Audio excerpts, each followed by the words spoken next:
Allez,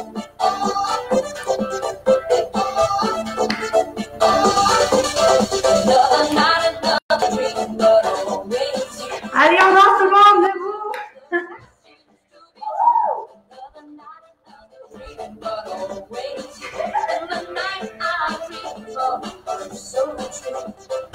On peut plus aller danser dans les discothèques maintenant. Qu'est-ce qu'on fait? On danse à la maison.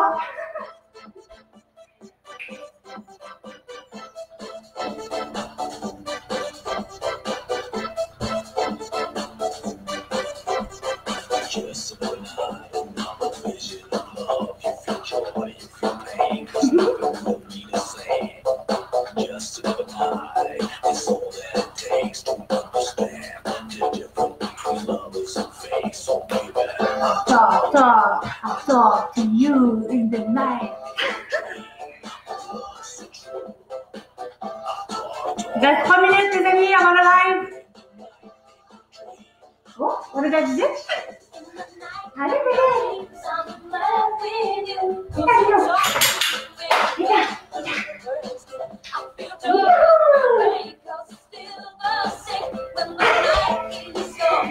Yes.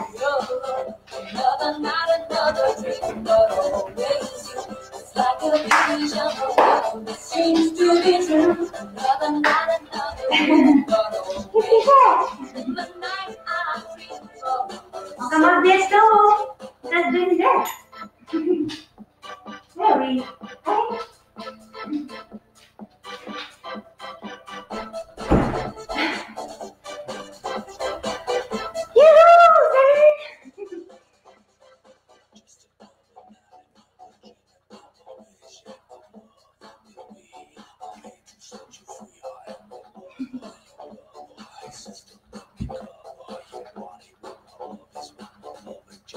J'écoute sur Facebook, parfait. Vous avez le choix d'écouter sur Facebook ou sur Instagram. Je vous laisse le choix des plateformes.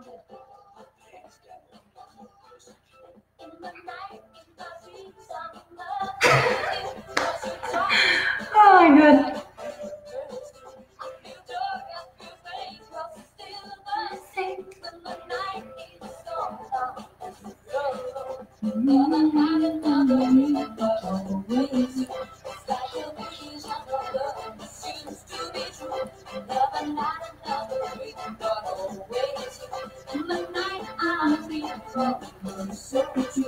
J'essaie de voir comment ça fonctionne les commentaires. Même sur Instagram, je peux te répondre.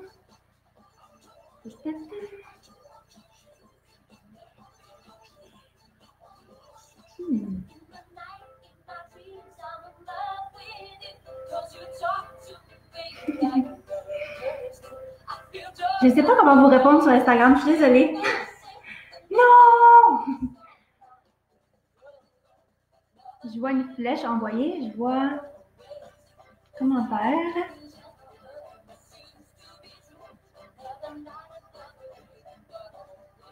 Je vais vous répondre en direct en parlant, sans écrire. Alors, il est midi. Nous sommes prêts à commencer le webinaire « Comment choisir son programme d'entraînement en 7 étapes simples ». Alors, bienvenue à tous. Bon, on est 2 maintenant. Je peux même pas voir. Ah, 4. Bon, bienvenue aux 4 personnes qui sont là. Je ne sais pas pourquoi je ne peux pas voir c'est qui. Bon, c'est pas bien grave. Alors, bienvenue à ceux qui participent au webinaire. Je suis vraiment contente de vous voir, que ce soit sur Facebook ou sur Instagram. Puis, je suis comme toute excitée de vous parler de l'entraînement aujourd'hui. C'est une de mes passions. Puis, justement, c'est ça, je voulais vous dire pourquoi je le fais aujourd'hui. Mais je me présente premièrement. Mon nom, c'est Evaline. Je suis nutritionniste et professeure de yoga et propriétaire de ma propre entreprise qui s'appelle You Love, qui a pour mission de te guider vers un mieux-être, que ce soit par rapport avec l'alimentation saine ou la pratique du yoga. Alors, pourquoi l'entraînement aujourd'hui? C'est quoi le rapport? Dans le fond, c'est que, premièrement, c'est pour le plaisir, parce que j'ai vraiment envie de vous partager mes connaissances, mon expérience que j'ai eue par rapport à l'entraînement. Ça fait une dizaine d'années que je m'entraîne de toutes les façons possibles, que ce soit à l'extérieur, au gym, à la maison, et même en voyage. Donc, il y a plusieurs façons de s'entraîner et j'ai pu, au travers de mes expériences, gagner en autonomie, je dirais, comment me débrouiller par moi-même en fonction de qu'est-ce que j'avais sous la main, du temps que j'avais ou même de mes capacités. Des fois, on est blessé, des fois, on doit adapter ses entraînements. Vous allez voir, on va en parler justement tout à l'heure. Alors, voilà pour le pourquoi on fait ça aujourd'hui. Alors, mais dans le fond, qu'est-ce que je vais vous dire? Oui, c'est ça. Puis dans le fond, pourquoi que moi, j'ai réussi à m'entraîner à la maison malgré le fait que j'étais aux études à temps plein, le fait que j'avais pas vraiment d'espace, pas vraiment un bon budget non plus pour ça. Et comment vous aussi, vous êtes capable de vous créer un programme d'entraînement maison. Peu importe qui vous êtes, peu importe où vous êtes, peu importe votre situation, vous pouvez aussi. Donc, mon objectif pour toi aujourd'hui, c'est quoi? C'est que tu sois justement, comme je viens juste de dire, que tu sois en mesure de choisir intelligemment un entraînement maison qui est fait pour toi et qui te convient à toi parfaitement. Parce qu'on s'entend, maintenant, il y a énormément d'entraînements disponibles sur le marché, je peux dire, ou en tout cas sur Internet, sur les réseaux sociaux. On peut voir sur Instagram des publications, des stories, même sur Facebook, d'exercices ou de programmes d'entraînement gratuits ou payants. Comment se retrouver là-dedans? Comment choisir l'entraînement qui te convient? Bien, c'est ça qu'on va voir aujourd'hui. Puis j'espère vraiment qu'à la fin de ce webinaire, tu vas être capable de te dire, oui, j'ai les outils en main pour choisir mon programme d'entraînement maison. Puis on espère bientôt d'entraînement en salle. Par ailleurs, désolée pour le bruit en arrière, c'est mon chien avec son os de bœuf qui tombe à terre sur le plancher, ça fait vraiment du bruit. Puis pourquoi c'est important aussi de choisir son entraînement maison de façon autonome? Bien écoutez, c'est parce que premièrement, tu vas éviter de perdre ton temps, OK? Parce que c'est sûr que si tu essayes 14 entraînements, ben au bout du compte, peut-être que tu n'auras pas atteint ton objectif parce que tu en as tellement essayé plein que comment dire, si tu en essayes tellement puis que tu fais un peu n'importe quoi, tu n'auras peut-être pas l'objectif que tu voulais à la base. Donc, première chose. Deuxièmement, ça se peut que tu perds ton argent, surtout si tu décides de payer un programme d'entraînement qui ne te convient pas ou que tu achètes du matériel qui n'était pas nécessaire à la base. Là aussi, tu peux risquer de perdre ton argent. Donc, on essaie d'éviter ça aussi. Et tu peux perdre ta volonté et ta motivation parce que si justement tu en essayes plein, tu vas dans tous les sens, ça se peut que, comme je dis, tu n'aies pas de résultats ou en tout cas pas les résultats que tu voulais avoir. Et à ce moment-là, qu'est-ce qui va arriver? C'est que tu peux te décourager et ça, c'est plate parce qu'après ça, c'est plus dur de recommencer.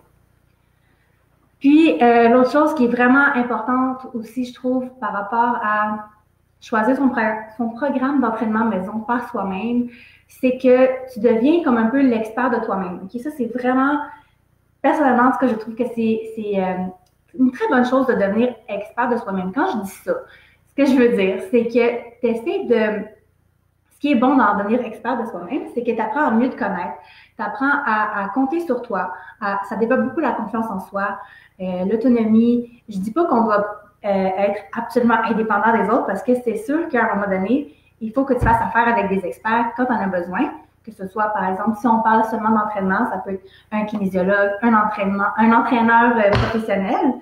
Donc, c'est sûr que oui, je recommande d'aller voir des professionnels, des experts quand c'est nécessaire, mais c'est tellement une bonne chose là, que tu puisses être autonome de dire, moi, je connais mon corps, je connais mes capacités, je sais qu'est-ce que je peux choisir comme entraînement parce qu'on s'entend, il y en a beaucoup qui sont gratuits présentement, puis c'est génial. Alors, c'est avec ça que je veux vous aider aujourd'hui. Puis, juste une petite note comme ça, je vous dis en yoga, dans le fond, la connaissance de soi, ça s'appelle Jnana Yoga. Juste une petite information comme ça. Je voulais vous dire aussi, avant qu'on commence absolument dans le vif du sujet, je vous recommande de prendre un papier, un crayon, peut-être même un cahier et un crayon pour pouvoir prendre des notes. Parce qu'on s'entend, c'est connu, quand on écrit, on se remémore beaucoup plus par exemple, nos objectifs, ça c'est une bonne chose. Si vous avez des objectifs, écrivez-les. C'est toujours bon de les sortir de notre tête, de les mettre sur papier à la main avec un papier et un crayon. Je vous recommande fortement. Alors, je vous laisse aller chercher ça. Je pense que ça serait une bonne chose. Puis, justement, quand vous aurez votre j'aurais une question à vous poser quand vous aurez votre cahier, votre crayon. Puis avant de commencer aussi, je voulais vous parler un petit peu de jargon, juste légèrement, pour qu'on soit sur la même longueur d'onde, OK? Par exemple, il y a des mots que je voudrais juste qu'on parle parce que je sais qu'il y en a qui peuvent se tromper. Par exemple, si on parle de rep et de set. Je ne sais pas si ça vous dit quelque chose, mais des reps, ça veut dire répétition. Puis une répétition, c'est quoi? C'est le nombre de fois qu'on va faire un mouvement. Donc, si vous faites des biceps curls, par exemple, le nombre de reps, c'est le nombre de fois que vous allez faire le mouvement de biceps curl. OK? Les sets, par exemple, ça, c'est des séries en français. Puis, les séries, dans le fond, c'est le nombre de fois que tu vas faire, par exemple, 10 reps. Donc, tu vas faire 3 séries de 10 reps. Juste pour qu'on s'entende là-dessus, il y a aussi des... Donc, ça, c'est une série, c'est un set. Il y a aussi les supersets. Là, à ce moment-là, on a 2 exercices qui peuvent être faits un à la suite de l'autre sans pause entre les deux. On a des trisets, c'est 3 exercices. Et on a les circuits, c'est plus que 3 exercices, sans faire de pause entre les deux. Donc, vous avez votre papier, votre crayon, vous êtes prêts? Je vous pose une question qui va être assez importante pour tout le reste du webinaire, je vous dirais. Pose-toi la question suivante. Pourquoi est-ce que je m'entraîne? Pourquoi est-ce que tu t'entraînes? Pose-toi la question suivante. Ou peut-être que tu pourrais aussi dire, si tu t'es jamais entraîné, pourquoi que je souhaite m'entraîner? Pourquoi tu souhaites t'entraîner? Est-ce qu'il y a quelque chose que tu recherches? Est-ce qu'il y a une attente que tu as? Est-ce qu'il y a des résultats que tu aimerais avoir? Est-ce que c'est quelque chose que tu aimerais ressentir par rapport à l'entraînement? Donc, voilà. Pourquoi est-ce que tu t'entraînes et pourquoi est-ce que tu souhaites t'entraîner ou continuer de t'entraîner? Réfléchis à ça. Tu n'es pas obligé de l'écrire si tu n'as pas de réponse, mais au moins pense-y. Puis, tu vas voir, ça va avoir vraiment une valeur par rapport au reste du webinaire aujourd'hui.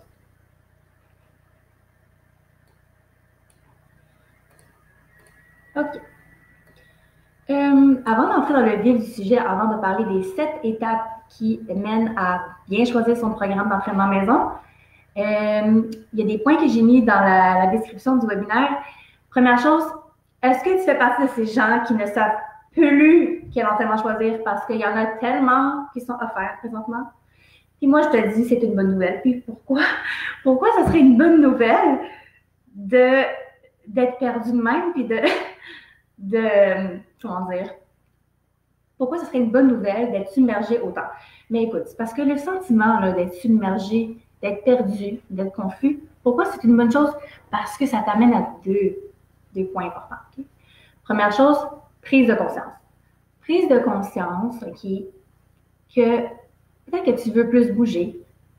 Prise de conscience que peut-être que tu es rendu dans ta vie à assumer tes choix, à prendre des décisions, à te responsabiliser. OK? Donc, c'est pas mauvais, c'est une bonne chose. Ça te remet entre les mains ton pouvoir. Puis, sache-le que tu en as un pouvoir, puis c'est utilise-le à bon escient, puis assume tes choix, tu vas voir, la victimite n'est plus de ce monde.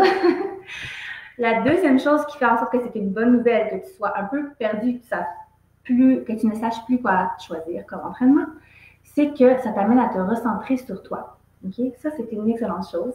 Yoga. Parce que de se recentrer sur toi, c'est encore une fois la connaissance de soi, apprendre à mieux se connaître, à faire ce que l'on aime, à faire ce qui nous fait vibrer. Et ça aussi, on s'entend, c'est vraiment positif. L'autre point que j'ai parlé dans la description, c'est il y a beaucoup de personnes qui se disent comme excuse mais là, j'ai pas de matériel, j'ai pas de poids libre, j'ai pas ci, j'ai pas ça, blablabla. Ben là, malheureusement, écoutez, il faut que je vous dise quelque chose. C'est vraiment une excuse parce que on peut vraiment s'entraîner avec presque rien. Là, je dis presque rien parce que c'est sûr qu'il y a un minimum qui est intéressant. Par exemple, avoir un tapis de yoga ou un tapis d'exercice, c'est juste plus confortable. Avoir des souliers de course, des choses comme ça, des vêtements sport un peu. Bon, oui, il y a un minimum quand même. Allô, Nancy! Donc, voilà, je trouve que c'est quand même, ça, c'est vraiment le minimum. Mais à part ça, là, je veux dire, tu n'as pas vraiment besoin d'avoir des accessoires. À la maison, on a pas mal de choses. On a des livres, Il y a du monde qui prennent des gallons d'huile, des grosses bouteilles d'eau pour faire comme si c'était des poids et haltères. Donc, vraiment, écoutez, on ne peut pas dire qu'on a absolument besoin de matériel. Il y a plein de programmes d'entraînement qui sont avec le poids du corps. Donc, on ne peut pas dire, matériel, c'est ton corps, utilise-le, prends le sofa, puis, vous allez voir, on va en parler tout à l'heure des programmes d'entraînement. Donc, c'est juste pour vous dire, ça, c'est juste pas une excuse, une excuse, un frein qu'on se met mentalement de dire qu'on ne peut pas s'entraîner parce qu'on n'a pas de matériel à la maison. Puis là, encore une fois, juste pour être certaine qu'on s'entende, matériel, ce que j'entends par là, c'est poids et haltères, élastique, vélo stationnaire, des choses comme ça. Alors, bon, jusqu'à présent, j'espère que tout va bien. On va commencer dans le vif du sujet. Alors, les 7 étapes simples pour choisir son programme d'entraînement maison. Je l'ai divisé en 2 catégories, je pourrais dire. On va commencer par la première section. Donc, c'est les 4 éléments que tu as absolument besoin de connaître avant de choisir ton programme d'entraînement maison. Puis, avant de se lancer justement dans le vif du sujet, selon vous, selon toi, ce serait quoi un des éléments que tu as absolument besoin de savoir avant de choisir ton programme? Je vous laisse répondre en commentaire. Soyez pas gênés. On est entre nous. Alors, selon vous, je répète, qu'est-ce que tu as absolument besoin de connaître avant même de choisir, d'aller chercher pour ton programme d'entraînement? Bon, il n'y a pas de réponse. Alors, je vais vous dire le premier, qui est selon moi un des plus importants, c'est connais ton objectif ou connais tes attentes. C'est quoi tes attentes envers ton entraînement? C'est quoi? Est-ce que, justement, ça va avec la question qu'on a posée tout à l'heure, pourquoi est-ce que tu t'entraînes? As-tu un but? As-tu des attentes? En tout cas, bref, on va en parler plus amplement. Alors, je voulais vous dire, il y a plusieurs types d'objectifs. On va regarder ça ensemble et je vais vous dire quel entraînement vous pourriez faire pour chaque objectif. Donc, le premier, puis qui revient très souvent d'ailleurs, oui, exactement, Gilou, c'est ça. L'objectif, c'est tellement important. Première chose qui revient souvent, c'est perte de poids. Et j'aimerais tellement mettre un point là-dessus, perte de poids. J'espère que vous voulez parler de perte de gras, OK? Parce que le gras en excès n'est pas nécessairement bon, mais s'il vous plaît, ne dites pas perte de poids, parce qu'on ne peut pas perdre de la masse musculaire. Qui ici veut perdre de la masse musculaire? La masse musculaire, c'est tellement important, c'est tellement bon. Ça fait brûler des calories au repos, ça te permet de garder ta force. On veut perdre du gras, OK? Alors, comment on fait pour perdre du gras? Il y a tellement de techniques, mais moi, je vous dirais que celle qui a fonctionné pour moi, là, je parle de mon côté personnel, puis aussi de tout ce que j'ai lu, tout ce que j'ai appris, c'est ce qu'on appelle le High Intensity Interval Training, OK? En français, entraînement, haute intensité, intervalle, un truc comme ça, je vais vous l'écrire ici en commentaire. Donc, le HIIT, on l'appelle aussi le HIIT, c'est un entraînement qui fait en sorte que tu vas faire un effort assez important pendant une certaine période de temps. Je vais prendre l'exemple de la course parce que c'est super simple. Donc, mettons que tu veux faire un entraînement HIIT, OK, l'entraînement en HIIT. Ce que tu vas faire, c'est que tu vas courir, par exemple, 30 secondes à 85%, 90% de ta capacité. Puis après ça, les 2 prochaines minutes, tu vas marcher. Marcher rapide, mettons. Après ça, tu vas recommencer. 30 secondes de course, 2 minutes de marche. 30 secondes de course, 2 minutes de marche. Puis après ça, tu vas prendre peut-être une plus longue pause par après, puis tu vas faire ça 3 fois. L'important quand tu fais ce genre d'entraînement-là, c'est de le faire de 20 à 25 minutes idéalement. Donc, si tu n'es pas capable de te rendre à 20 minutes, c'est que tu peux, par exemple, augmenter tes pauses ou réduire ton intensité. Okay? Parce que si 85% pour toi, c'est trop difficile, vas-y à 60, vas-y à 70. Puis l'autre chose qui est vraiment importante dans ce genre d'entraînement-là, c'est il ne faut pas le faire chaque jour. Il faut le faire à peu près 2 à 3 fois semaine pour avoir des résultats. Donc, allez, écrivez ce genre d'entraînement-là sur Google. Je vais vraiment vous recommander beaucoup Google et YouTube parce que c'est une mine d'or d'informations, comme on dit. Alors, allez-y, gênez-vous pas.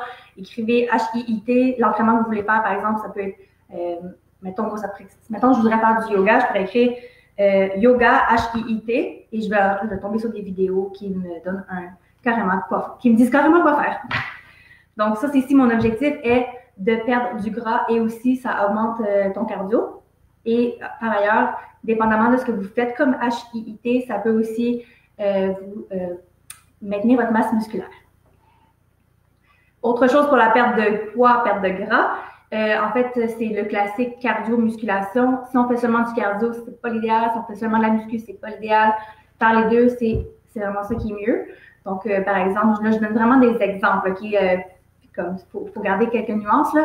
Par exemple, si vous faites un entraînement 3 jours par semaine de musculation full body, donc le corps au complet, après ça, vous faites aussi un cardio durant cette séance-là de, mettons, 20 minutes.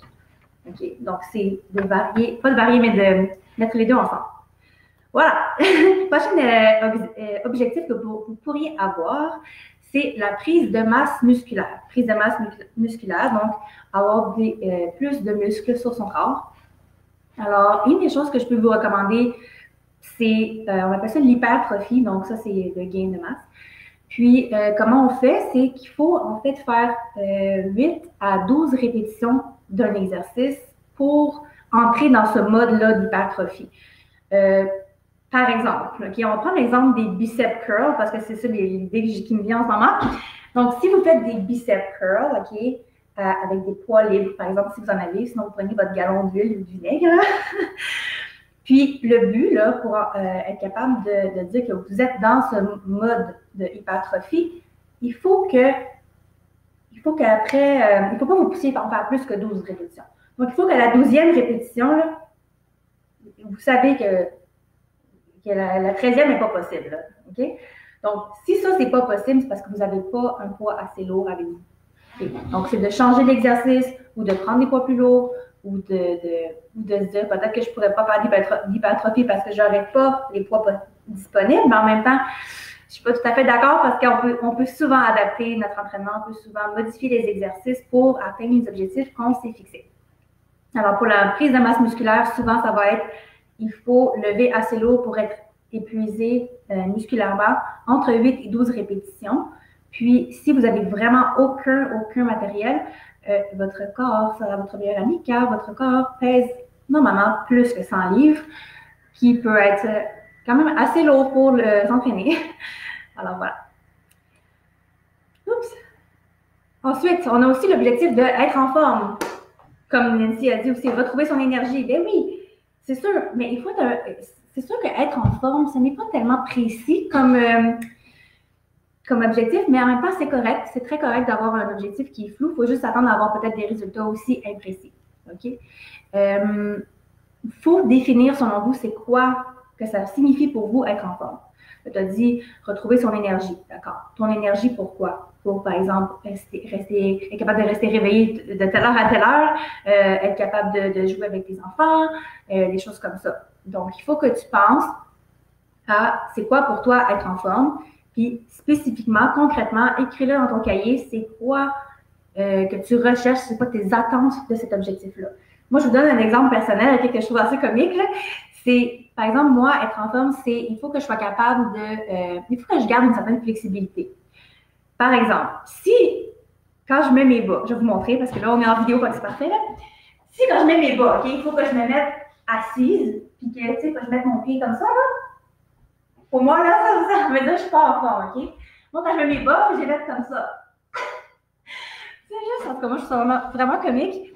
Mais, c'est des indices vraiment tout à fait précis quand je mets mes bas ou quand je dois chercher dans l'armoire du fond, là, accroupie, là, si je peux pas m'accroupir puis il faut que je me mette à genoux, pour moi, ça veut dire que je suis pas en forme. Donc, à vous de choisir c'est quoi pour vous être en forme.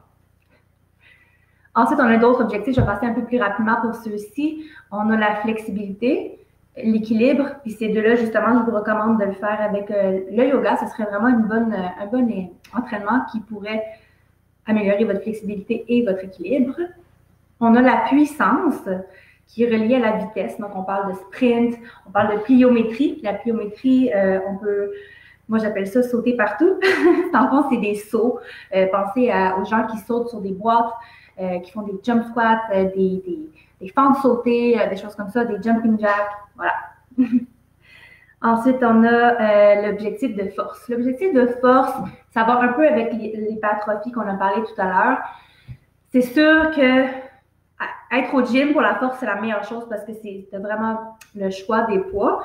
Mais comme je l'ai dit tout à l'heure, le poids du corps peut vraiment, la manière qu'on l'utilise peut vraiment être assez lourd pour pouvoir faire gagner de la force. Puis ici, on parle de force, mais ça peut être, c'est sûr que moi, dans ma tête, j'ai la personne qui est très, très, très, très musclée, il a des gros muscles, puis qui veut gagner en force, mais ça peut être tout à fait très, à une échelle beaucoup plus petite, si on peut dire. Par exemple, ça peut être, je veux être capable de lever mes sacs d'épicerie, je veux en prendre 6, puis être capable de me rendre de l'auto à la porte de la maison sans problème. Ça, c'est de la force aussi. Donc, c'est vraiment à vous de décider qu'est-ce que ça veut dire pour vous la force. Voilà.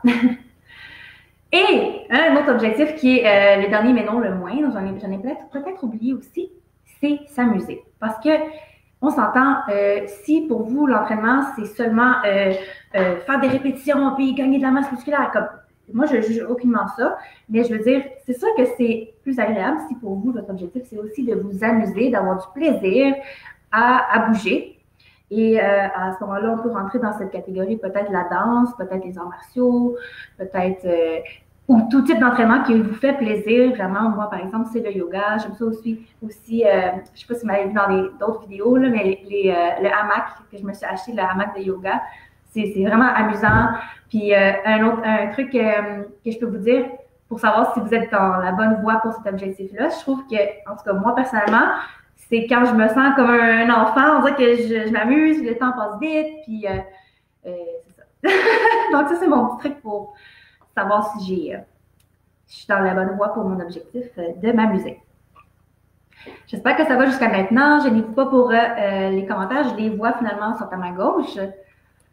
On continue donc le deuxième élément pour que tu dois absolument connaître pour choisir ton programme d'entraînement maison, c'est il faut que tu connaisses le temps que tu veux consacrer à ton entraînement parce que ça va déterminer beaucoup de choses. Okay? Là, c'est sûr qu'il y a des gens qui sont peut-être encore en confinement, peut-être que vous avez plus de temps ou qu'il y a d'autres personnes qui travaillent qui n'ont pas arrêté de travailler ou qui recommencent à travailler. Donc, c'est juste de voir combien de temps tu es prêt à mettre dans ta semaine pour ton entraînement, peu importe lequel.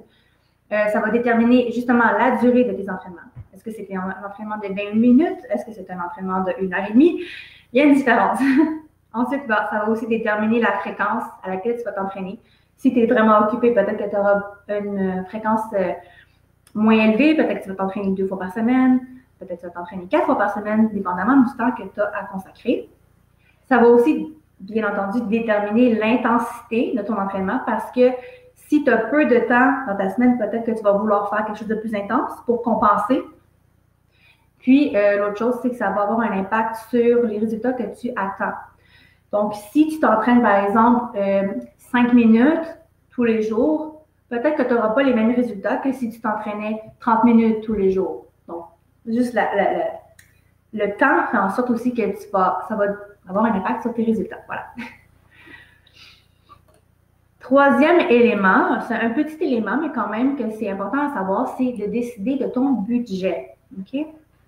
Là, quand je parle de budget, je parle par rapport au matériel que tu veux acheter pour ton entraînement. Et aussi, ça peut aussi être pour le programme en lui-même, le programme d'entraînement que tu vas acheter, si c'est applicable pour toi. Sinon, comme j'ai dit, il y en a tellement des gratuits. Donc, décide de ton budget, regarde est-ce que ça vaut la peine, est-ce que ça va dans le sens de ton objectif. Puis, à ce moment-là, c'est ça que tu dois savoir pour mieux choisir. Quatrième élément pour choisir ton programme d'entraînement maison, tellement important, reconnais ton niveau d'entraînement. Écoute, c'est sûr qu'il n'y a pas une délimitation entre débutant, intermédiaire et avancé. Il n'y en a pas. C'est juste qu'il faut que, encore une fois, connaissance de soi, devenir l'expert de soi-même. Toi, tu es rendu où dans ta vie? Toi, comment tu te sens ton corps? Toi, c'est quoi tes capacités? Donc, il y a une chose que tu peux regarder aussi, par exemple, quand tu t'entraînes, c'est que si c'est trop difficile ton entraînement, qu'est-ce qui va arriver? Même répondez-moi dans les commentaires. Je me demande si c'est trop difficile, là, ton entraînement ou certains exercices dans l'entraînement sont trop difficiles. Qu'est-ce qui va se passer? Répondez-moi. J'attends. Je prends une gorgée d'eau pendant ce temps-là.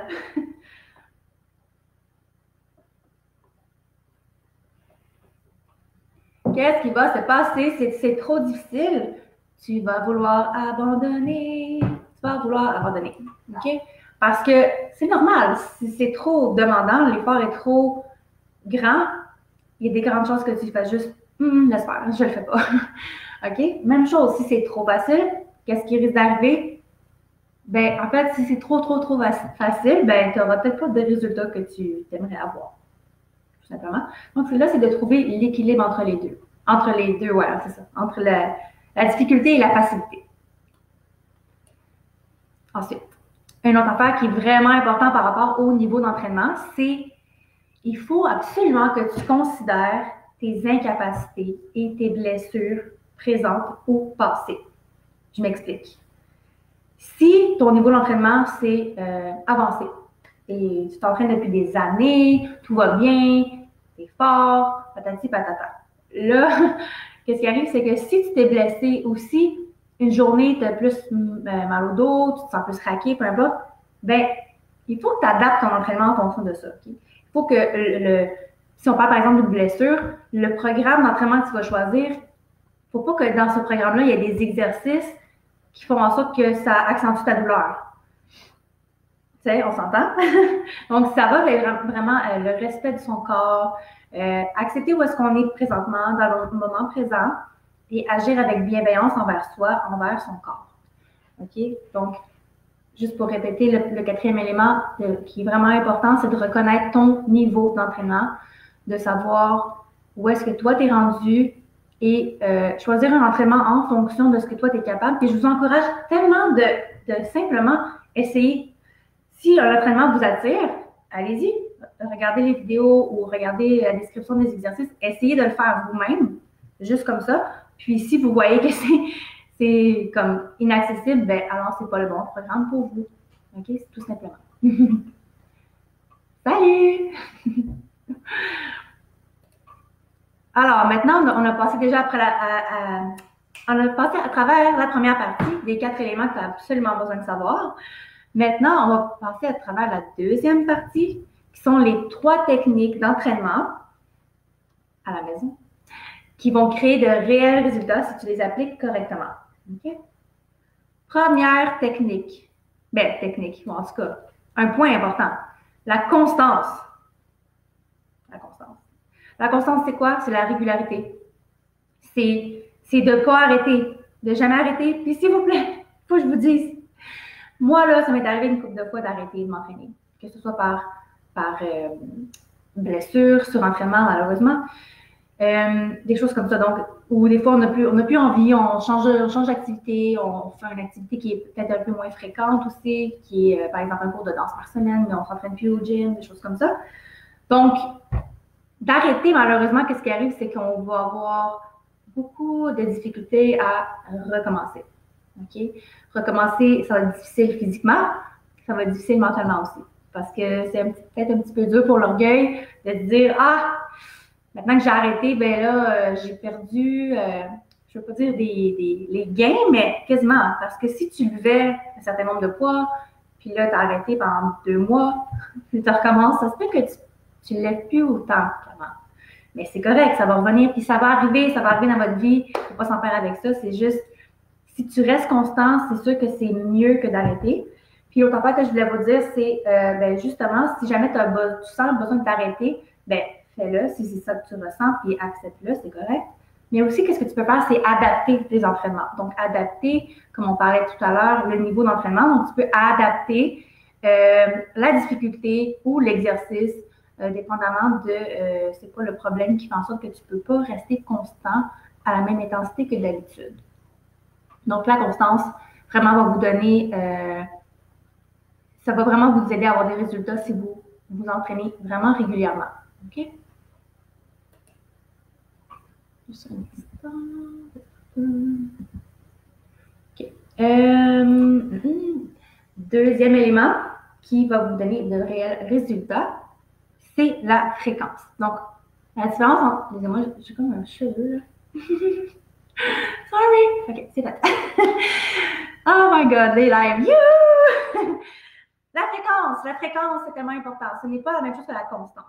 La fréquence, c'est le nombre de fois, par exemple, que tu vas travailler un muscle dans ta semaine. Moi, je le vois surtout en termes de semaine. Je trouve que c'est plus facile à figurer, si je peux dire. Donc, un peu comme on a parlé tout à l'heure de la difficulté, difficulté élevée, difficulté faible, qu'est-ce que ça donne? Même chose, on va regarder pour la fréquence. Si ta fréquence est trop faible, si tu t'entraînes une fois par semaine, ça se peut que tu n'aies pas de résultat. OK? Une fois par 3 semaines, encore moins. Tu sais? C'est pas mauvais. Quand je parle de résultats aussi, c'est toujours par rapport avec votre objectif de départ. OK? Si, par exemple, c'est seulement la flexibilité, votre objectif, puis vous étirez 5 minutes une fois par 3 semaines, ben, vous n'allez pas vraiment gagner en flexibilité. C'est juste la logique, OK? L'autre chose, c'est la fréquence élevée. S'il est trop élevé, qu'est-ce qui peut arriver selon vous? Vous pouvez vous blesser. Le risque de blessure est là, il est non négligeable. Il y a des risques de surentraînement. J'en ai déjà fait un, puis c'est pas vraiment fun. On va vraiment arrêter.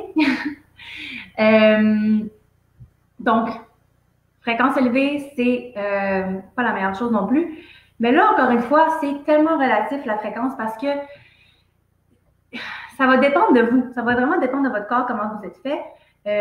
Moi, je sais que ma fréquence, si je le fais trop élevé, j'ai de la misère à récupérer. Et pour vous donner un temps de récupération, c'est sûr et certain.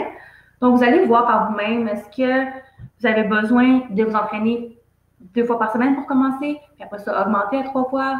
Je vous encourage tellement à faire beaucoup de tests. Comme on dit, des essais-erreurs.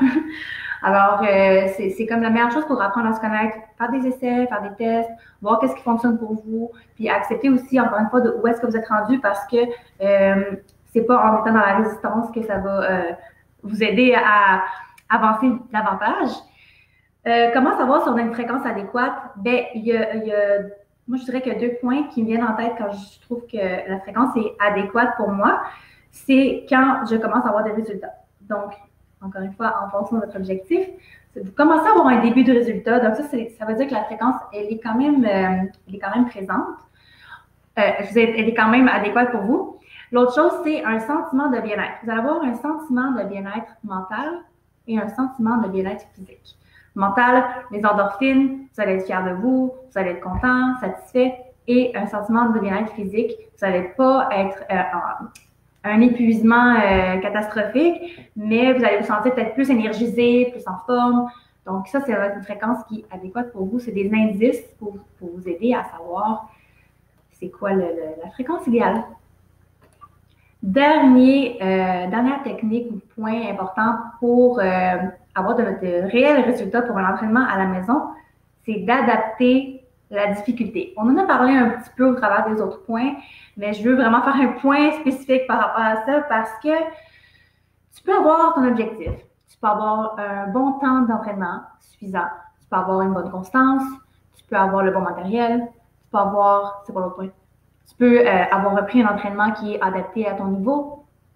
Mais même si tu as tout ça, là, puis que la fréquence est bonne, puis tout ça, là, la constance, si la difficulté, tu ne l'augmentes pas, jamais, ben, encore une fois, si on parle de résultats, tu n'en auras peut-être pas autant que si tu adaptes ta difficulté en fonction de où est-ce que tu es rendu à chaque fois. OK? Comme on a dit, première chose pour ce point-là, connais ton niveau d'entraînement. Connais ton niveau d'entraînement si tu es un débutant, si tu es un intermédiaire, si tu es un avancé. Et comme j'ai dit, c'est vraiment, c'est très relatif. C'est toi qui sais c'est quoi ton niveau, là. Ou plutôt quel exercice tu peux faire et quel exercice tu ne peux pas faire ou que tu trouves que c'est pas encore accessible parce qu'on s'entend, le corps s'adapte. Il y a plein de choses qui sont possibles. Il faut juste se donner le temps et il faut s'entraîner pour y arriver. Donc, comment adapter la difficulté? Ben écoute, déstabilise-toi. Si tu es habitué de faire, par exemple, on prend l'exemple de la planche. Okay? La planche, c'est quand on est sur nos avant-bras, par exemple, les pieds à terre, on forme une barre avec notre corps. La planche, là, il y a tellement variété, excusez-moi, de variation de cet exercice. On peut mettre nos bras surélevés, on peut mettre nos pieds surélevés, on peut faire la planche sur le côté, on peut faire la planche sur les mains, sur les avant-bras. Il y en a vraiment beaucoup, OK? Donc, déstabilise ton corps, déstabilise-toi, ajoute une difficulté supplémentaire, cherche sur Internet comment alternative à l'exercice que tu cherches à augmenter ta difficulté. Puis justement, c'est ça. L'autre point, c'est adapte les exercices. Donc, si un exercice pour toi devient trop facile parce que c'était adapté à ton niveau présent et que ton niveau a changé, pas ton niveau a changé, mais tu as gagné en force, ou tu as gagné en flexibilité, ou tu as gagné en équilibre. Par exemple, si moi je prends l'exemple de l'arbre en yoga, quand on est sur un pied, OK, sur un pied, ben, à un moment donné, tu sais, quand tu peux rester une demi-heure dans cette posture, ben, peut-être que c'est rendu qu'il faut que tu augmentes ta difficulté. Donc, la difficulté, ça peut être de regarder ailleurs, d'ouvrir les bras, de faire un arbre en torsion. Bref, je pense que vous avez saisi le point, là. Le point, c'est ça. C'est il faut, pour avoir vraiment des résultats, là, il faut que tu puisses être capable d'être humble envers toi-même et être honnête envers toi-même et de dire, OK, cet exercice-là, je pense que je le maîtrise bien. Tant mieux, augmente ta difficulté. Si tu veux des résultats, augmente ta difficulté. Puis, une chose que vous pourriez peut-être noter dans votre cahier, c'est vise à aller à 80% de tes capacités. Et 100%, c'est trop. Puis, en bas de 75%, c'est comme plus le maintien. Donc, vise à aller à 80%. 85% est encore plus difficile. Puis, essaie de voir pour toi, c'est quoi à 80%. Fais des tests. Donc, on va faire un petit récapitulatif de c'est quoi les 7 étapes simples pour bien choisir son programme d'entraînement maison. Alors, première section, on a parlé des 4 éléments que tu dois absolument connaître pour choisir ton programme. Première chose, connais ton objectif. OK? C'est important de savoir c'est quoi tes attentes envers ton entraînement. Détermine le temps que tu as à consacrer à ton entraînement. Décide de ton budget. Reconnais ton niveau d'entraînement. Je pense qu'on en a assez parlé.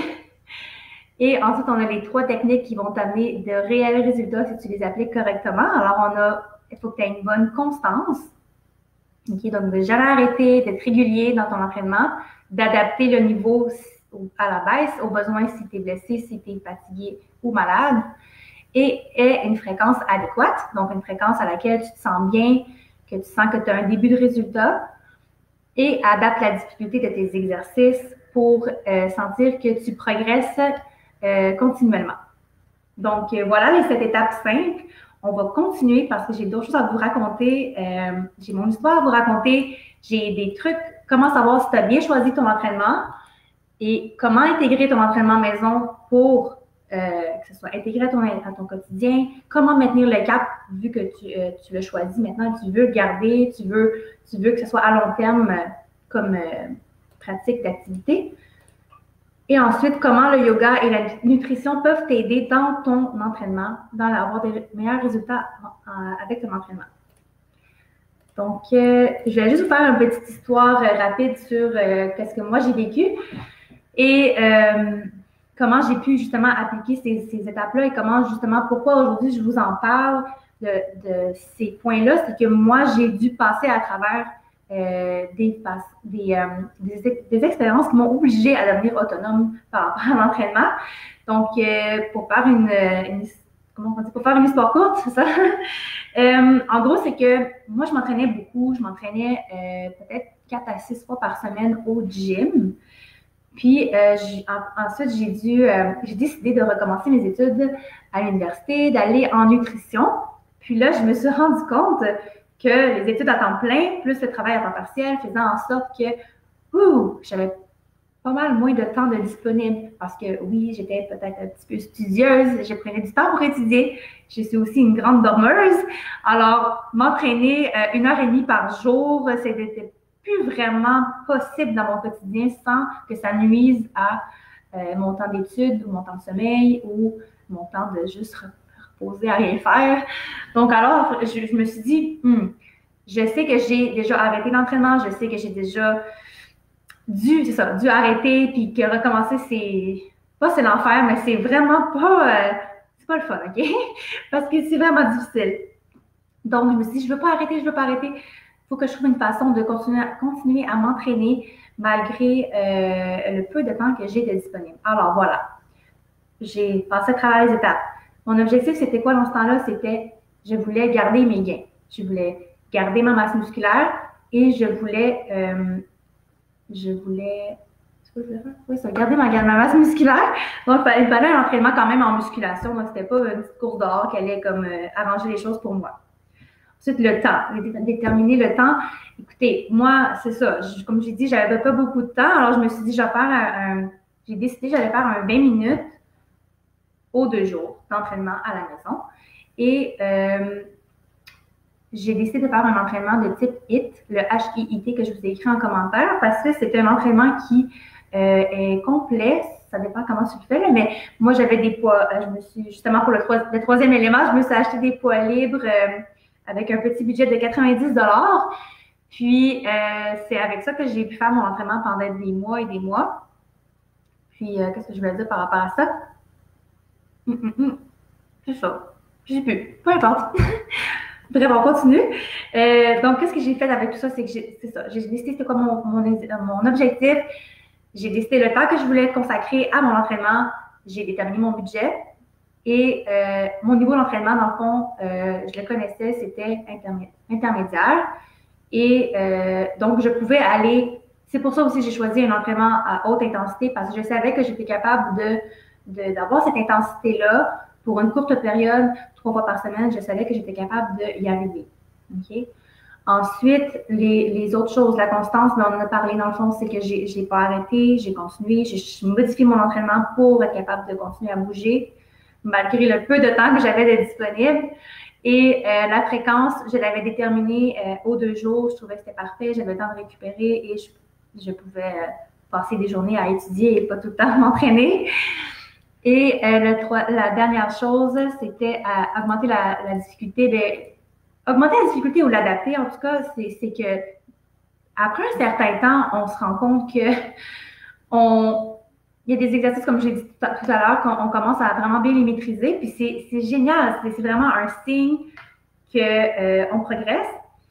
Par contre, à un moment donné, il faut augmenter la difficulté. Donc, par exemple, je vous donne un exemple. Si je faisais des jumping jacks dans les airs, je sautais partout. Si dans le vidéo, parce que moi, c'était une vidéo que j'écoutais, une fille qui faisait l'entraînement et qui disait « Allez, on lâche pas! » Donc, je sautais partout. Puis, si par exemple, il fallait faire des sauts pendant 30 secondes, puis que moi, je savais qu'après 20 secondes, je n'étais plus capable, ben, je faisais 20 secondes, c'est correct.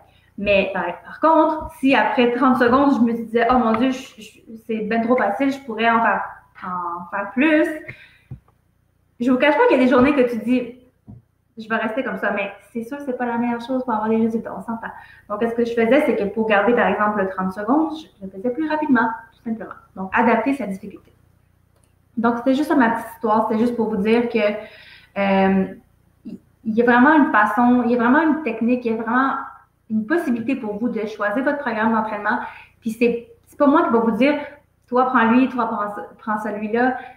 C'est vraiment à vous de vous connaître, savoir c'est quoi votre objectif, c'est quoi vous êtes capable de faire, qu'est-ce qui vous donne envie, qu'est-ce qui vous attire. Puis à ce moment-là, d'aller faire vos recherches par vous-même, d'aller sur Google, d'aller sur YouTube, d'écrire objectif de perte de poids ou peu importe, ça peut être prise de masse musculaire avec poids du corps. Vous allez trouver des entraînements, c'est sûr et certain. Il faut juste savoir vous connaître, savoir qu'est-ce que vous avez envie et vous allez trouver, j'en suis certaine. Donc, maintenant, comment savoir si tu as bien choisi ton programme? Mettons que tu as passé à travers les étapes et que là, tu dis, j'ai choisi le bon.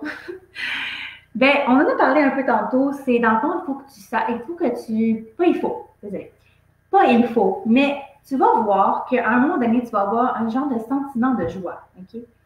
Le sentiment de joie, c'est comme si. Désolée, j'ai comme un problème ici. OK, je l'ai.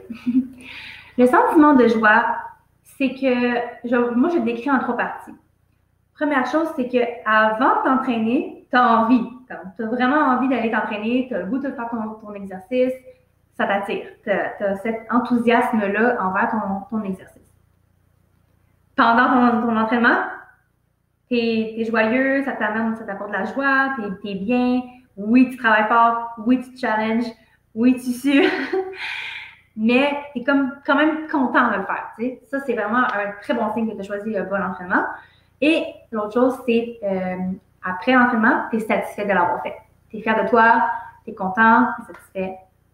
Ça, c'est une bonne façon de savoir si tu as choisi le bon entraînement pour toi.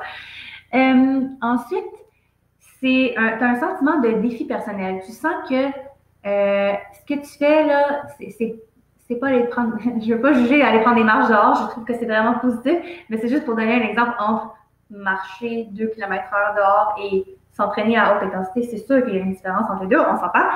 Donc, il faut que tu sentes que tu as un défi personnel, que ça fait travailler, que tu as une difficulté qui est adéquate pour toi. Ça, c'est un autre bon signe que tu as choisi le bon entraînement pour toi. Et l'autre chose, c'est que tu sens que tu as un début de résultat par rapport à ton objectif. Donc, si on prend l'exemple de la flexibilité, si ton objectif, c'est de toucher tes orteils, puis qu'au début, tu avais les doigts au genou, puis qu'après 2 mois, tu as les doigts qui arrivent au tibia, ben c'est un bon entraînement que tu as choisi. C'est un bon exercice qui t'a réellement permis d'augmenter ta flexibilité. Alors, vraiment, félicitations, tu as choisi le bon entraînement pour toi. Alors, c'est tout simplement ça. Comment intégrer un programme ou un entraînement maison à ton quotidien et comment maintenir le cap, comment le garder à long terme, cette nouvelle routine, justement, on va en parler de la routine. Mais avant tout, j'aimerais vous parler de choisis le bon moment pour toi dans la journée pour t'entraîner. Le bon moment dans la journée ou le bon moment dans la semaine aussi, ça peut être toi la fin de semaine c'est mieux, toi la semaine c'est mieux. Vous allez voir, c'est à vous d'essayer. Il faut, encore une fois, apprendre à mieux se connaître, savoir c'est quand le moment dans la journée que tu as le plus d'énergie. Est-ce que c'est le matin? Est-ce que c'est le midi? Est-ce que c'est le soir? Alors, moi, ce que je te conseille vraiment de faire, c'est de faire des tests. OK? Encore une fois, désolée, j'ai pas la réponse toute crue à vous donner, là. C'est de faire des tests, c'est d'essayer des choses. Moi, je recommande, de mon expérience, encore une fois, essaye au moins 3 fois, 3-4 fois, fais des tests. Par exemple, si tu dis, bon, moi, je pense que j'aimerais ça m'entraîner le matin à jeun, on va dire. OK? Par exemple, essaye-le. Prends 1 ou 2 semaines pour l'essayer le matin à jeun. Essaye-le plusieurs fois pour savoir si vraiment c'est ça qui te convient. Si tu le fais juste une fois, oui, ça va arriver que tu le fasses une fois et que tu fasses non, je sais que ça ne marchera pas, ça va arriver. Mais aussi, des fois, on est comme juste dans la résistance parce que c'est une nouveauté, c'est nouveau pour nous, on ne veut pas se lancer là-dedans. Mais je te recommande vraiment d'essayer au moins 3 à 4 fois pour t'assurer que c'est le bon moment. Si ce n'est pas le bon, vraiment, finalement, essaye un autre moment dans ta journée. Essaye de voir, est-ce que pour toi, c'est mieux quand. Est-ce qu'il faut que tu aies mangé avant? Est-ce qu'il faut que tu manges après? C'est, par exemple, moi, personnellement, je sais que si je mange avant mon entraînement, trop rapproché, je sais que je ne vais pas me sentir bien. Je vais me sentir lourde, je ne vais pas, tu sais. Donc, c'est à toi de voir. Fais des tests comme ça pour savoir lequel c'est le meilleur. Puis quand tu vas trouver le moment idéal pour toi pour t'entraîner, c'est plus facile à intégrer à ton quotidien. Un autre point important pour mieux intégrer ton entraînement à ton quotidien, c'est de te créer une habitude, de te créer une routine. OK? Ça va un peu avec le moment de la journée que tu choisis, mais on peut aller un peu plus loin. Par exemple, tu peux dire, je donne vraiment des exemples simples, là. Ça peut être, tu prépares déjà tes choses pour le lendemain, tu peux décider que la manière que tu le passes dans ta journée, ton entraînement, tu as une activité qui suit après ou tu as une activité qui va avant cet entraînement-là. Donc, des choses comme ça. Crée-toi une habitude. Mets-toi là à l'horaire, à 10 heures, lundi, mercredi, vendredi, je m'entraîne. Puis, avertis ton entourage. Réserve-le dans ton agenda si tu en as encore un. Puis, tu vas voir si tu es plus engagé, si pour toi, c'est une nécessité, ça va vraiment faire en sorte que tu vas mieux l'intégrer à ton quotidien, je dirais. Ensuite, pour maintenir le cap, pour t'assurer que ton entraînement reste à ton quotidien, reste dans ta semaine et que c'est pas après 3 semaines que finalement, je m'entraîne plus. comment tu fais pour faire en sorte que tu t'entraînes encore et que ça dure dans le temps? Ben, il y a 3 choses que je dirais qui pourraient vraiment t'aider. Première chose, souviens-toi de pourquoi tu le fais.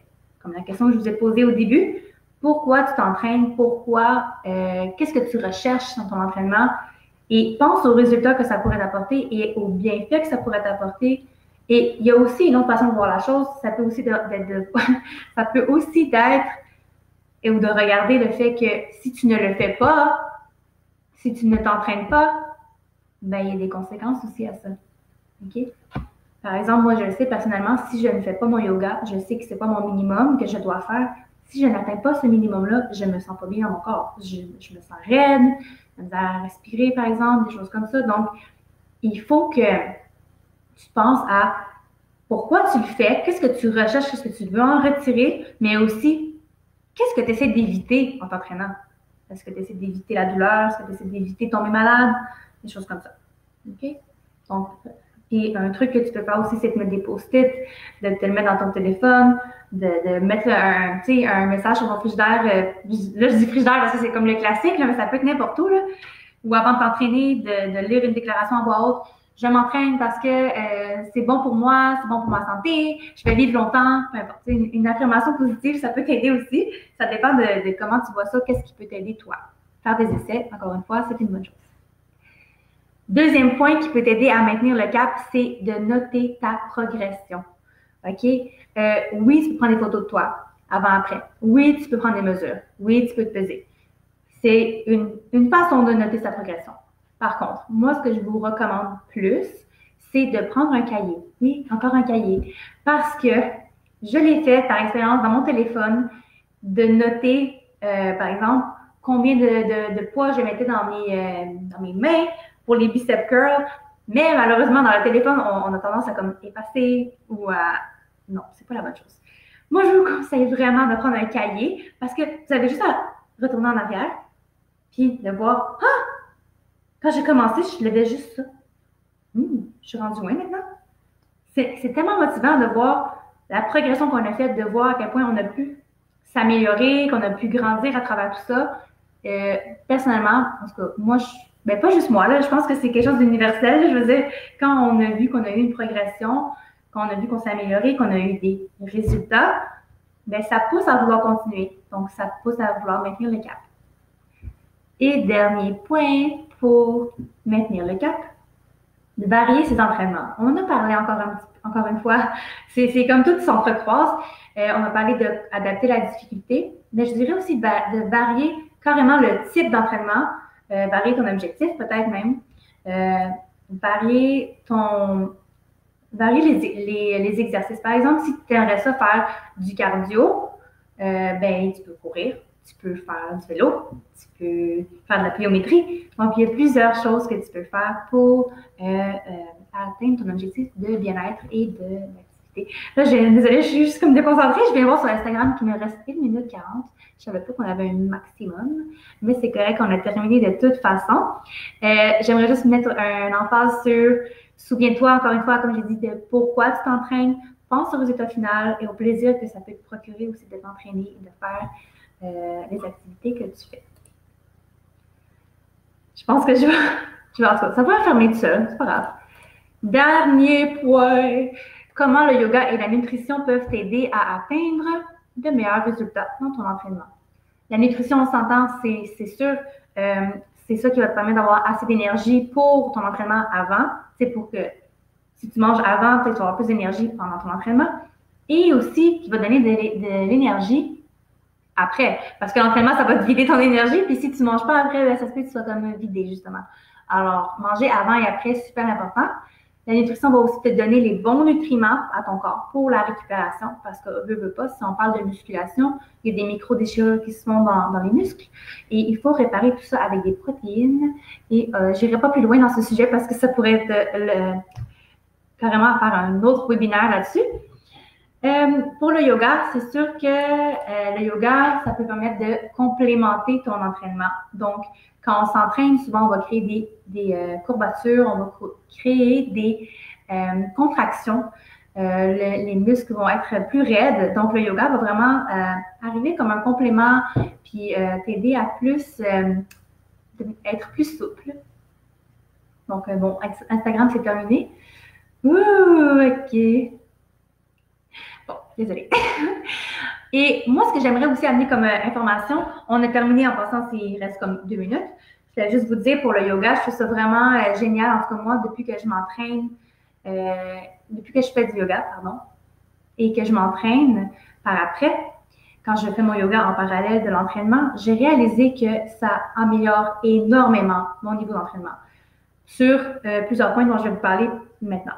La respiration. La respiration, quand tu es plus conscient de ta respiration, tu vas mieux t'entraîner. Parce que quand tu fais une contraction, encore une fois les biceps curls, OK? Donc, quand tu fais le mouvement de contraction, tu es censé expirer. Et lorsque tu fais le mouvement de décontraction, tu es censé inspirer. OK? Donc, ça, c'est bon à savoir. Ça aide vraiment à être concentré. C'est le deuxième point dont je voulais vous parler.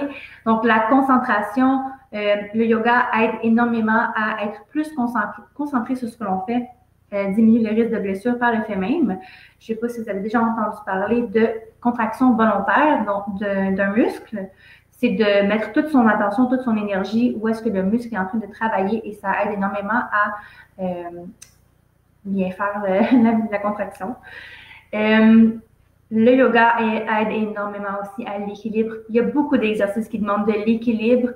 Et si vous n'avez pas un équilibre assez, comment dire, si vous avez un équilibre précaire, il y a beaucoup d'exercices que vous ne pouvez tout simplement pas faire à cause que tu n'as pas d'équilibre. Par contre, je peux vous donner un truc, c'est de vous tenir après une chaise, après un mur, sur n'importe quoi qui est stable, vous pouvez vous tenir et au fur et à mesure que vous gagnez en flexibilité, pas en flexibilité, mais en équilibre, vous pouvez graduellement lâcher votre emprise sur la chaise, par exemple, pour être capable d'être autonome. Pas besoin de chaise toujours. Deux dernières choses, la force mentale. On s'entend que quand on s'entraîne, on fait un effort quand même. On fait un effort, c'est pas facile, on se donne, tu sais, comment je sais pas comment le dire, là, mais on travaille fort quand on s'entraîne. Puis, des fois, moi, je dirais très souvent, là, c'est le mental qui lâche en premier. Le corps est capable. Le corps est très capable de continuer, de faire encore plus d'efforts, mais c'est mentalement, on arrête. Ah, j'en ai fait 13, là, je suis correcte. Là. Oh, ouais, tu peux en faire pas plus. Tu peux vraiment faire pas plus, ton corps est capable. Pousse-toi. Donc, le yoga, qu'est-ce que ça amène? C'est souvent dans les postures de yoga, on va être dans un inconfort, puis on va essayer de respirer dans l'inconfort, de rester dans l'inconfort, et toujours avec bienveillance et sans douleur, bien sûr. Puis, de transposer ce qu'on fait sur le tapis de yoga, de le transposer à l'entraînement, personnellement, moi, j'ai trouvé que ça me pousse encore plus loin parce que je suis capable de me dépasser mes limites, mais tout en étant en respect de mon corps. Et la dernière chose, c'est la posture. La posture, c'est très important aussi pour éviter les blessures. Donc, quand on sait qu'on est bien positionné, que notre dos est droit, que les omoplates sont descendues, que le bassin, le bas du dos est pas creusé, des choses comme ça, ça aide aussi à bien s'entraîner de façon sécuritaire. Alors, c'est déjà la fin. On a dépassé de près de 3-4 minutes. J'espère que vous avez aimé ça. J'espère que ça va vous donner de l'information qui va vous aider. Si je peux dire le mot de la fin, ayez du plaisir, faites des essais, faites vos recherches, amusez-vous, essayez des choses, apprenez à vous connaître, apprenez à voir qu'est-ce que vous aimez, tout ça. Je voulais aussi vous dire par ailleurs qu'en ce moment, pour le mois de mai, j'offre un rabais de 10% sur tous mes services nutritionnels en ligne. Donc, si vous avez besoin d'être coaché en nutrition, si vous avez besoin, si ça vous tente d'avoir un menu personnalisé sur une semaine pour vous aider à atteindre vos objectifs en lien avec votre entraînement, par exemple, écoutez, c'est disponible et vous avez 10% de rabais pour le mois de mai. Puis, par rapport au yoga, c'est plus gratuit cette fois-ci, cette offre-là. En fait, j'aimerais vous faire une séance de yoga post-entraînement d'une dizaine de minutes à peu près, qui serait conçue spécialement pour que lorsque vous terminez votre entraînement, vous faites cette petite séance de yoga-là. Et ça vous initie au yoga, ça vous permet de vous étirer, peu importe le type d'entraînement que vous avez fait. Puis, j'espère que ça va vous aider, que ça va vous tenter. Ça devrait être au courant de la semaine, je devrais le mettre sur la page. Je ne sais pas encore où je vais le mettre, mais vous allez être au courant, c'est sûr et certain. Alors voilà, c'est terminé pour le webinaire « Comment choisir son programme d'entraînement maison » en 7 étapes simples. J'espère que ça vous a aidé. Et je peux maintenant répondre à vos questions si vous en avez. Lancez-moi ça. J'attends vos questions. Oh! OK. J'ai tout vu les commentaires. Je suis désolée, je n'avais pas vu que ça descendait de même. OK, je vais vous lire ça. Perdre le pot de môme. Abandon. Bon, OK. Il y a Olivia Jalbert qui a une question. Pour maximiser le temps d'entraînement, est-ce qu'on peut entraîner tous nos muscles en une fois? Bien sûr que tu peux faire ça. On appelle ça un full body en anglais, okay? Ou entraînement, je ne sais pas en français, là, tout le corps, peu importe. Mais bien sûr. Puis on appelle ça un full body. Tu peux faire ça, tu peux faire ça aux 2 jours si tu veux, le temps de récupérer. Donc en un seul entraînement, tu pourrais travailler tous tes muscles de façon optimale et le faire plusieurs fois par semaine, comme j'ai dit, avec un temps peut-être d'une journée entre les entraînements. Je trouve ça vraiment étonnant que je n'ai pas pu voir vos commentaires dérouler. Là. Vous m'avez écrit se blesser, blessure, manque de motivation quand trop facile. Oui, c'est sûr, quand c'est trop facile, ça devient ennuyant. On n'a pas vraiment envie de s'entraîner à ce moment-là. OK, on a une question ici. Tu recommandes de manger quoi avant de s'entraîner le matin? OK, ça va vraiment dépendre mais premièrement de toi, de ton confort. Est-ce que de manger une certaine quantité de nourriture va faire en sorte que toi, tu vas être inconfortable ou ça va pas te déranger, ça va dépendre. En général, on va recommander de manger des glucides. Et ça, encore une fois, ça va aussi dépendre de est-ce que tu vas manger puis t'entraîner tout de suite après? Est-ce que tu vas manger, t'entraîner 30 minutes après, 1 heure après? Ça va dépendre de ce que je pourrais te recommander de manger avant l'entraînement. Mais en règle générale, on parle de glucides à absorption rapide. Qu'est-ce que ça veut dire? Jus de fruits. Tu vas vouloir éviter le gras. Donc, je te recommanderais pas de prendre une toast au beurre d'arachide, par exemple, OK? Parce que là, il va y avoir du gras. Le gras, c'est plus long à digérer. Donc, tu n'auras pas nécessairement ton énergie que tu essaies d'avoir pour ton entraînement assez rapidement. Donc, tu vas aller chercher plutôt des fruits, des jus de fruits. Tu peux faire un smoothie. Tu pourrais manger une tranche de pain peut-être. Pain blanc. Parce que là, à ce moment-là, il est encore plus facile à absorber plus rapidement. Là, je te parle des exemples pour t'entraîner comme dans 30 minutes. Si tu peux t'entraîner dans 1 heure après avoir mangé, à ce moment-là, tu pourrais ajouter une source de protéines. Tu pourrais prendre, par exemple, un yogourt avec des fruits, toujours avec des glucides. Okay? Les glucides, c'est les fruits, surtout, là, je vous dirais, là, le matin. Donc, ouais, ça peut être un yogourt avec des fruits, un verre de lait avec des fruits, encore une fois. Des choses comme ça. J'espère que ça répond à la question. Donc, OK. Une autre question de Karine Séguin. Est-ce que tu pourrais nous donner des sources pour trouver des programmes maison? Mais bien sûr, je vais vous donner ma source que j'ai trouvée il y a quelques mois. Avant, j'allais sur bodybuilding.com, mais maintenant, malheureusement, ce n'est plus gratuit. Alors, j'en ai trouvé, moi, vous pouvez toujours y aller, par exemple, si vous voulez payer un programme. Donc, bodybuilding.com. Je vais tous vous écrire les sources par après en commentaire. Il y a aussi, donc, celui que j'ai trouvé il y a quelques mois, c'est, puis désolée pour ceux et celles qui ne parlent pas anglais, parce que c'est souvent en anglais, les programmes d'entraînement, mais j'en ai aussi en français que je peux vous envoyer. Alors, c'est Muscle and Strength. Attends, je vais aller voir sur comment il s'écrit. OK, ouais, muscleandstrength.com. Puis là, à ce moment-là, il y a plein de programmes. On peut comme sélectionner, moi, je veux perdre du gras, je veux un entraînement pour femmes, puis je veux un entraînement maison. Fait que tu cliques tout ça, puis là, ça donne les choix qui sortent par rapport à ce que tu as cliqué. Donc ça, c'est vraiment le fun. Où tu peux même aller avec ton niveau d'entraînement, tu peux y aller avec le matériel que tu as besoin, des choses comme ça. Donc, moi, je trouve que c'est relativement un bon site pour trouver des programmes d'entraînement maison gratuits en fonction de ses objectifs. Puis sinon, j'en connais d'autres c'est des personnes que je suis sur YouTube, donnent des programmes gratuits ou payants. Celui que j'ai suivi quand je disais que j'étais aux études puis que je m'entraînais 20 minutes aux 2 jours, c'est le bikini avec Sissi. Je ne sais pas si vous connaissez, je l'ai mis dans le groupe Facebook Nutrition, Yoga, Bien-être et Santé. Vous pouvez chercher par sujet, je crois, vous pouvez aller le trouver. Donc, Bikini avec Sissi, c'est un programme d'entraînement cardio-muscu assez intensif, mais encore une fois, qui peut être adapté en fonction de votre niveau. Il y a aussi, c'est des applications qu'eux ont créées, justement, Bikini avec Sissi. Elle s'appelle Sissi Mua, puis elle a créé une application qui s'appelle Train, Sweat, Eat.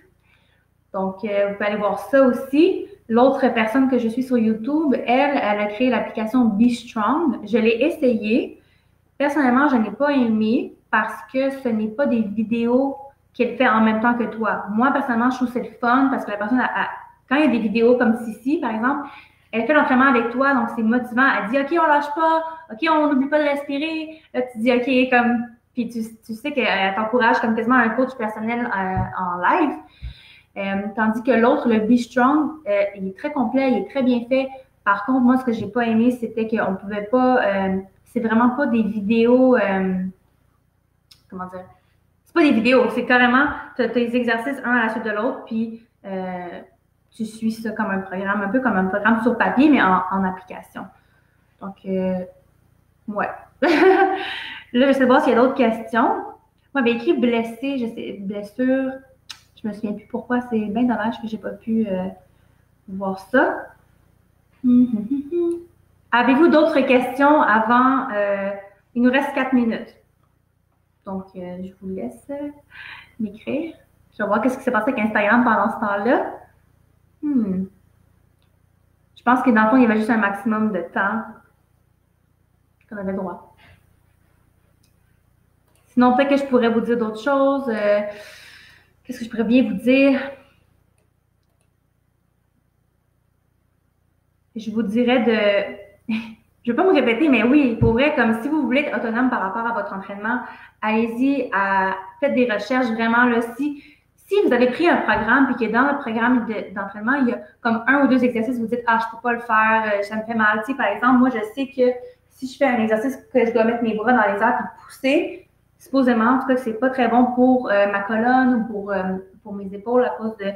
Moi, j'ai vu des experts qui m'ont dit non, toi, tu peux pas faire ça, c'est mauvais, ça va avoir des impacts. Alors, ce que je fais, c'est que j'abandonne pas mes épaules pour autant, je n'ai pas pu entraîner mes épaules. Alors, ce que je fais, c'est que je vais sur Internet et j'écris exercice épaules ou je prends le nom de l'exercice que je ne suis pas capable de faire. Donc, ça, c'est du shoulder press. Je vais écrire shoulder press alternative. Ça fait, on me sortir d'autres choses. OK? Donc, là, vous essayez cet exercice-là. Est-ce que ça me convient? Est-ce que ça ne me convient pas? Donc, ça, c'est un truc que je peux vous donner aussi par rapport à les limitations qu'on peut avoir physiques. Même chose si vous dites, j'ai vraiment pas de matériel, j'ai pas d'espace, c'est encore une fois, c'est vraiment possible. Vous pouvez quand même vous entraîner. Encore une fois, allez sur Internet, entraînement maison, poids du corps. Entraînement maison sans matériel. Vous allez trouver quelque chose, c'est sûr et certain. C'est sûr et certain. Vous allez juste passer encore une fois à travers les étapes. C'est quoi votre objectif? C'est quoi le temps que vous voulez mettre dessus? C'est quoi le budget que vous voulez mettre? Si vous n'avez pas de budget non plus, c'est très correct. Vous allez trouver des entraînements gratuits, des entraînements sans matériel. Après ça, votre niveau d'entraînement aussi. Soyez constant. Ayez une bonne fréquence d'entraînement pour avoir des bons résultats.